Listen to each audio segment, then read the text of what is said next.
Bande passante, l'info décryptée, un podcast de la Provence et Radio Star. Audrey Savournin. Une friche polluée à l'entrée des Calanques de Marseille, une plage fermée à cause d'un crassier dangereux sur ce même littoral, ça fait désordre. Et pourtant, l'usine incriminée a cessé son activité en 2009. Cette usine, c'est Le Grémante, et sa transformation fait actuellement l'objet d'une enquête publique ouverte jusqu'à ce vendredi 21 octobre. L'occasion notamment pour les riverains de la Madrague de Montredon dans le 8e d'écrire leurs attentes et leurs doutes, leurs craintes et leurs exigences. Car le site, racheté par un promoteur en 2017, doit être enfin dépollué pour accueillir un ensemble immobilier d'ici 2025. Un programme à plus de 11 millions d'euros qui mêle reconfiguration du quartier, amélioration du cadre de vie, préservation de l'environnement et enjeux de santé publique. Le Grémante éternel poison, à 2 pas du parc national des Calanques, ou futur modèle de dépollution, c'est le thème de ce nouvel épisode de Bande passante. Le Grémante, comme on résume souvent, c'est un dossier à tiroir que l'on va essayer d'ouvrir méthodiquement avec Christelle Carmona, journaliste à la Provence, à Marseille. Pour ceux qui ne connaîtraient pas, Christelle, de quoi parle-t-on ? Alors on parle d'un site industriel de 13 hectares qui se situe sur l'avenue de la Madrague. Depuis le 19e siècle, ce site traite le plomb, la soude, l'acide tartrique jusqu'en 2009. Et de l'autre côté de l'avenue, côté mer, on a une parcelle qu'on appelle le Crassier, avec une cheminée rampante et un bord de mer hautement pollué. La plage est d'ailleurs fermée depuis le mois d'avril. Et malgré l'interdiction, barbecue et promenade s'improvisent cet été. L'enjeu est donc évidemment environnemental, mais aussi urbanistique. Aux manettes aujourd'hui, un promoteur suisse spécialisé dans la revalorisation des sites pollués, Ginko, le propriétaire ayant l'obligation de traiter le site avant d'y réaliser un projet immobilier annoncé pour 2025 et de rendre l'accès à la mer. C'est un projet conséquent qui a été revu à plusieurs reprises. Qu'est-ce qui est prévu précisément ? Alors sur les 13 hectares concernés, Ginko en a rendu 5 hectares de pinède au parc des Calanques. Et sur les 8 hectares restants, donc il y a tout d'abord pour le Crassier, Ginko a choisi de ne rien déplacer, mais d'enfermer les éléments polluants dans une sorte de sarcophage qui deviendra le futur belvédère. Et ensuite, de l'autre côté de l'avenue, un véritable noyau villageois, selon les termes de Ginko, avec 280 logements, une résidence pour les seniors, un équipement public, des commerces, des services, des résidences de tourisme, des parkings. Donc forcément, certains riverains déjà pointent les difficultés de circulation qu'un tel projet peut entraîner, surtout dans un secteur de Marseille qui est déjà très enclavé et très saturé au niveau de la circulation, surtout pendant la période estivale. Malgré ces réserves, le comité d'intérêt de quartier se réjouit de voir la friche de Le Grémante enfin réhabilitée autour de son emblématique cheminée. D'autant que 90% du patrimoine ouvrier doit être préservé. Une réhabilitation réclamée également par l'association Santé Littoral Sud, très mobilisée depuis 10 ans, mais aussi très réservée quant aux méthodes envisagées. Ils craignent la pollution qui pourrait rester après la construction et qui pourrait même s'accentuer pendant les travaux. Oui, les riverains sont déjà en alerte puisque selon eux, la sécurité sanitaire des habitants n'est pas démontrée à ce jour.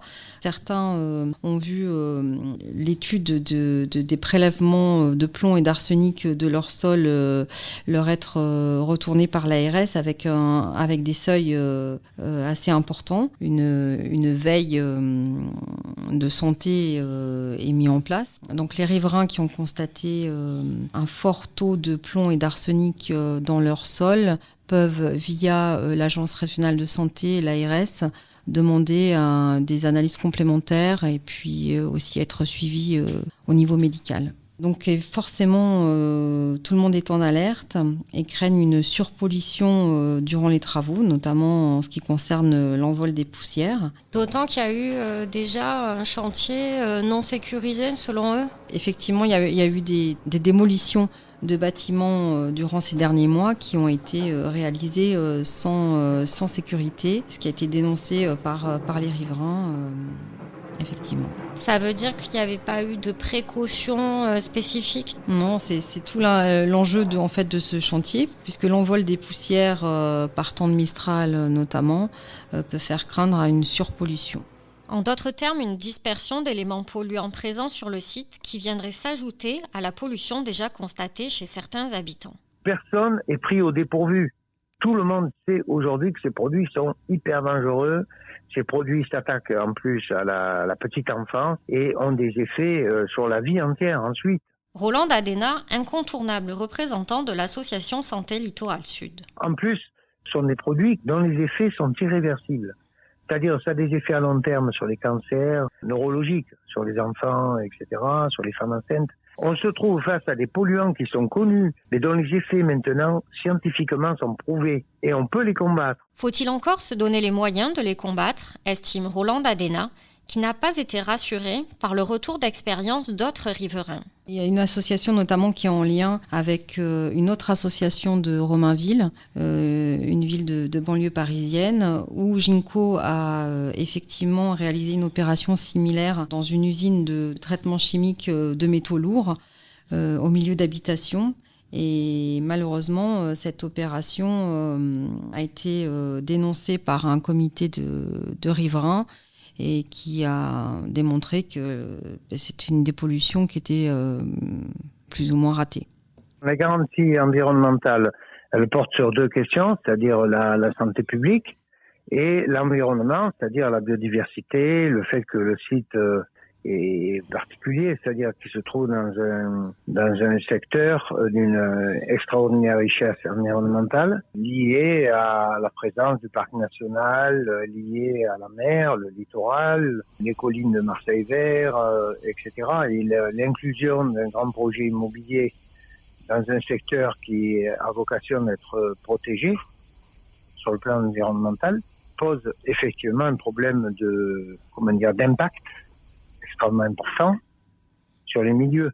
Ces questions ont été extrêmement détaillées. Dans le dossier, il y a une partie qui relève de l'étude d'impact précisément et d'un avis de l'autorité environnementale, de manière à ce que Ginko réponde sur les questions de protection de l'environnement. Le projet qui est présenté est un projet immobilier de grande envergure qui concerne 22 000 mètres carrés environ de construction de surface de plancher dans un secteur qui est au contact direct des secteurs de parc du Parc national des Calanques, terrestres et maritimes, au contact des zones Natura 2000. Donc, on a là véritablement un contexte qui nécessite des protections très importantes. Aucune garantie à ce stade n'est apportée sur ce volet-là. Et en termes de dépollution, on considère que les études qui ont été réalisées par Ginko confirment toutes les études précédentes qui existaient et que nous connaissions depuis les années 1990 à peu près et qui montraient une très forte pollution de l'environnement à la fois terrestre, les sols, l'eau, le ravinement dans l'eau, dans la mer et l'air. L'air qui lui-même est chargé en polluants atmosphériques issus pour une grande partie de l'érosion des sols, de l'envol des poussières et pour une partie également de la circulation automobile qui est extrêmement saturée. Les pouvoirs publics disposent de tous les éléments pour assurer la protection des riverains. La question, c'est Ginko. Donc, la question, c'est Ginko a tendance à minimiser les impacts. Au vu de la gravité de cette pollution, on considère que le chantier doit être particulièrement surveillé, et non seulement surveillé, mais anticipé en empêchant par exemple l'envol des poussières par des moyens les plus modernes qui puissent sécuriser ce chantier à la base, à la source. Ça veut dire empêcher l'envol des poussières, empêcher les ravinements, empêcher l'érosion des sols. Ginko prévoyait par exemple une protection intéressante qui était la mise en place de tentes pressurisées.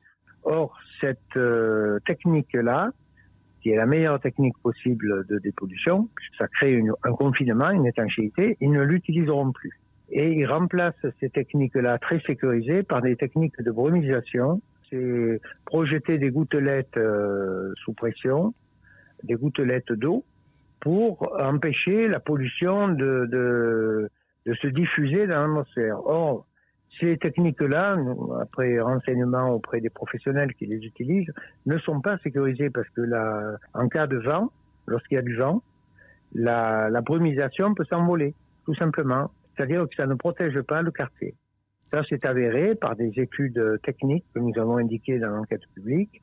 Quant à la protection du site, une fois les travaux terminés, là aussi on se pose beaucoup de questions dans la mesure où l'annonce de Ginko en termes de dépollution, les niveaux de dépollution, montre qu'il ne se contenterait de dépolluer que superficiellement le terrain, sans enlever ce que la réglementation prévoit, c'est-à-dire ce qu'on appelle les zones sources concentrées, c'est-à-dire les parties qui sont les plus polluées et qui se diffusent ailleurs. Ce sont les zones très concentrées qu'il faut nettoyer complètement, enlever. Ginko ne propose plus de les enlever en totalité, mais il propose uniquement de les traiter en surface, puis de remettre de la terre dite saine par-dessus, c'est-à-dire de faire un tapis de terre.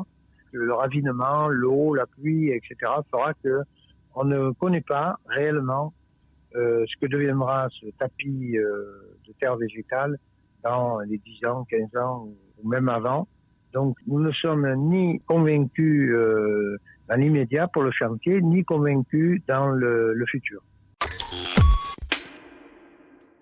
La dépollution, non seulement est nécessaire, est indispensable, mais elle est possible par des techniques qui existent et qui n'existaient pas il y a à peine quelques années. Petit à petit, on a l'impression d'avancer, mais on n'avance pas sur les garanties. Les garanties, ça se traduit par des plans de prévention, par des techniques, par une méthodologie qui existe actuellement et qui est beaucoup plus au point qu'il y a quelques années, qui doit permettre d'éviter des accidents sanitaires, comme malheureusement ça se passe dans beaucoup d'endroits. Ces garanties-là, aujourd'hui, nous ne les avons pas. Alors nous espérons que les pouvoirs publics vont s'en mêler, demander aux propriétaires de les mettre en place. Oui, parce qu'en même temps, c'est un vrai défi, cette dépollution. Ça peut être aussi une formidable réussite, que ce soit pour la ville ou pour l'État. Absolument. C'est ce qu'on explique. C'est un défi, mais un défi atteignable. C'est pas un défi impossible.